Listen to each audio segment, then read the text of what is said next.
This brand is a private label brand from Equity Brands that is made in China and sold at home improvement stores as well as online at Walmart, BJ's, and Amazon. The CSAH models are basic 17-seer heat pumps that have an iFeel feature where the remote control is used to sense the room temperature to control the unit. They also have a turbo mode for quick cooling as well as a sleep mode for energy savings.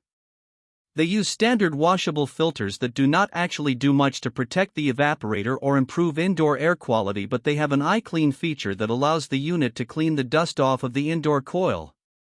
This may seem good, but the dust and dirt that is washed off of the coil can clog the condensate drain and cause the unit to drip water into the room. The guarantee on the units is not very good when compared to other brands, and they do not offer models that qualify for the HvacRepairGuy Premium and Ultimate categories. This brand receives an overall 1-star don't buy rating from HvacRepairGuy.